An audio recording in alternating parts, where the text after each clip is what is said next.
PTSD, or post-traumatic stress disorder, is a condition that I've treated a lot over my time, especially over the 15 years plus I've been doing psychiatric work with patients. It is, in my prior line of work as an active duty Army psychiatrist, I saw PTSD, especially as the Iraqi and Afghanistan active duty service members were coming back from combat. A lot of times the symptoms would appear in the months following their transition back home. And it would start gradually, a lot of times with sleep issues, kind of this general feeling of agitation or irritability. And they would self-medicate oftentimes with usually alcohol or some other kind of exogenous substance to kind of self-treat.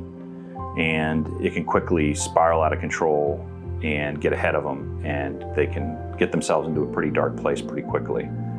So it's important to be aware if you're experiencing any kind of trauma, past trauma, current trauma, or recent trauma, that you're taking kind of your own pulse or the pulse of your loved ones and seeing how they're doing with it.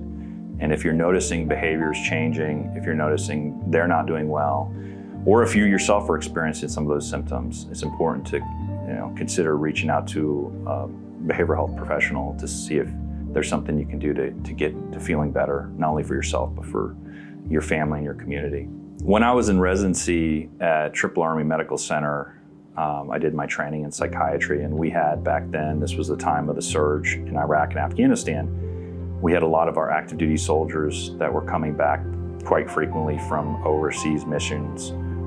They were exposed to heavy trauma, operational stress, and some of them got injured severely or lost even some of their buddies overseas.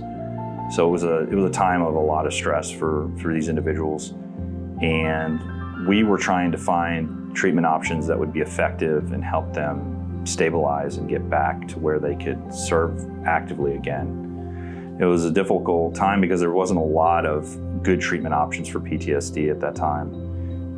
We were trying to treat them with medication options, trying to give them frequent support from a mental health standpoint with therapy. In the process of this time, they came up with trauma-focused therapies that were approved by the VA. The big ones are the big three: cognitive processing therapy, prolonged exposure therapy, as well as eye movement desensitization reprocessing therapy. All were found to be very effective in the treatment of PTSD symptoms. I'm trained in all three and still utilize some of those skills to this day in treatment. Also, some of the more modern psychopharmacology options we have can be very useful to help.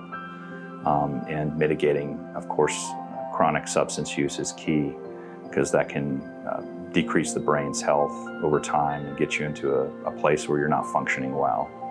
So we want to make sure you're functioning as optimally as possible. My experience with PTSD is something very deep and personal, because I've had so many patients over the years that have struggled with it, not only from combat trauma, but also sexual trauma, severe accidents, loss of life for themselves or loved ones. So it's a huge burden for people, and it's something that's critical to address and find solutions for.